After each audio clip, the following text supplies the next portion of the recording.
Drop it.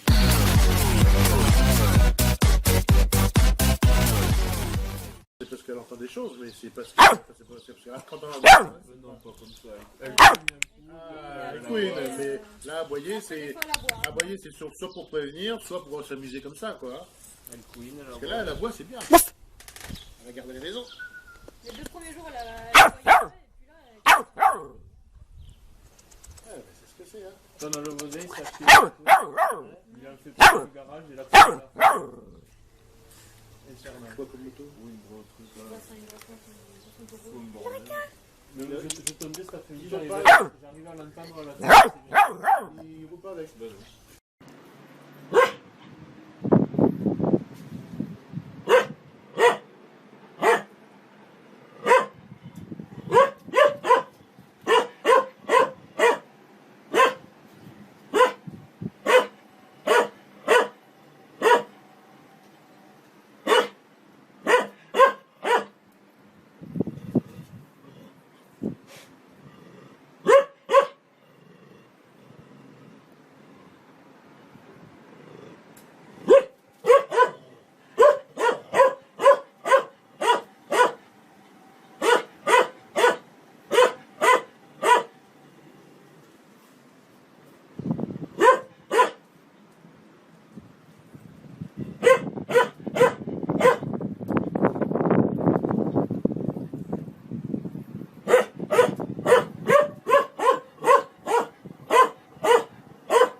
Retrouve en difficulté.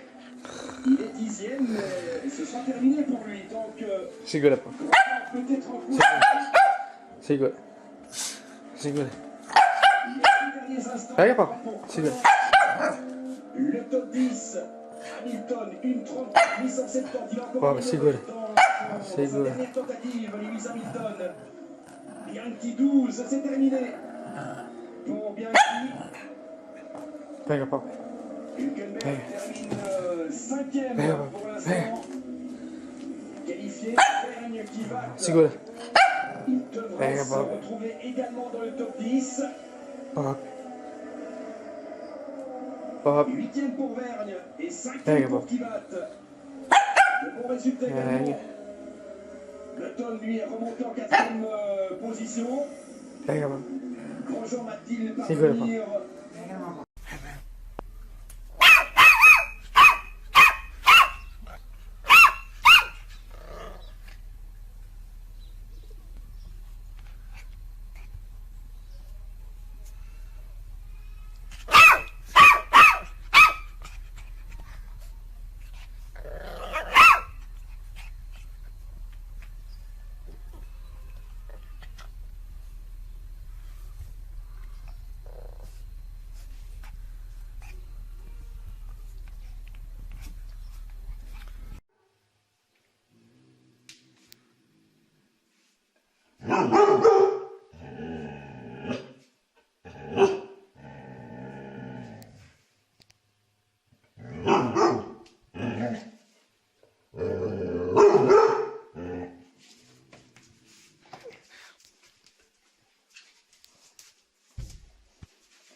The important thing to understand about dominance is dominance happens because there are limited resources, and only when there are limited resources. And it's simply a form of aggression and social structure which decides who gets access to the resources first, who gets access to the resources second, who gets access to the resources last. And so it's very much related to the limited resources and some mechanism to settle into a non-destructive, non-fighting way to sort out that limited resource. It applies to domesticated dogs because virtually all species of animals have to have some way to manage the limited resources. So the first thing to remember is that dominance is only going to happen when there are limited resources. So in domestic dogs and our pets, there are very rarely any limited resources. They have plenty of food, they have plenty of attention, they have plenty of the resources that they need. So there's no need for any dominance. So we don't see dominance.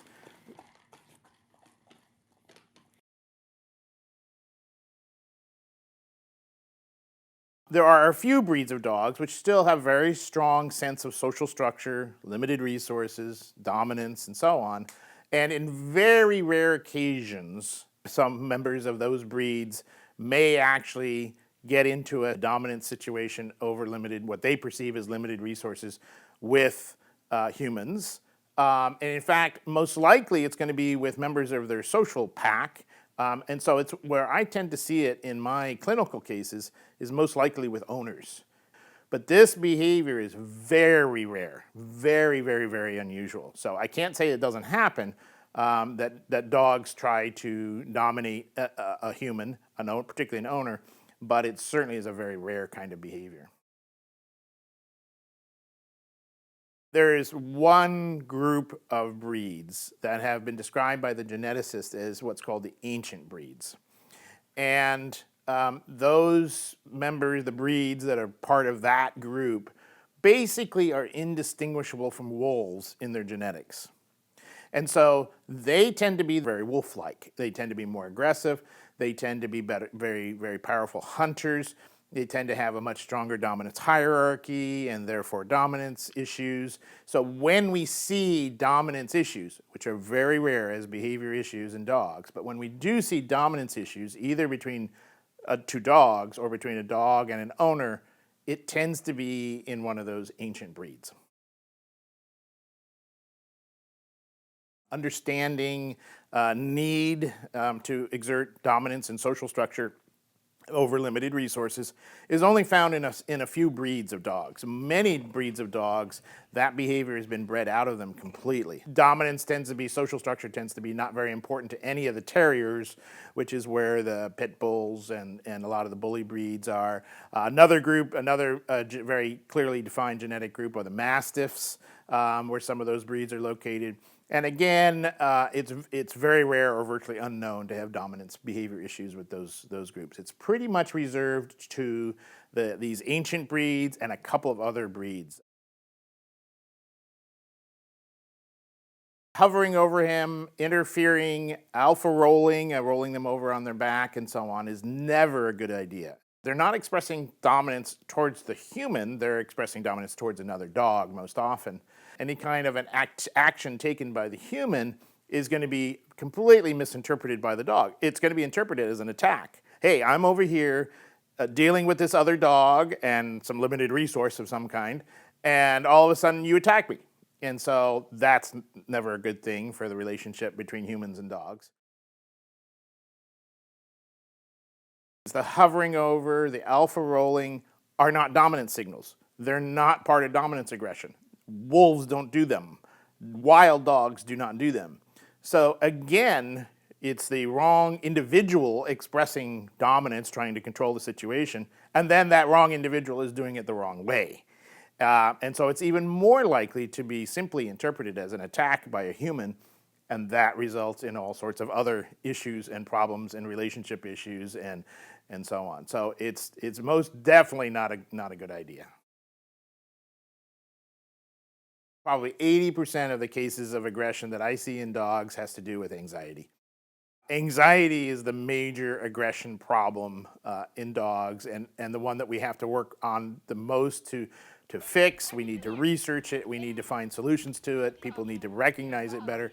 Anxiety is the driver, the cause of almost all aggression in dogs. I wish every dog owner had a better understanding of anxiety, was able to see and understand anxiety in their dog. The biggest issue we see is anxiety, and what they need to do is they need to understand when their dog is anxious and to deal with that appropriately.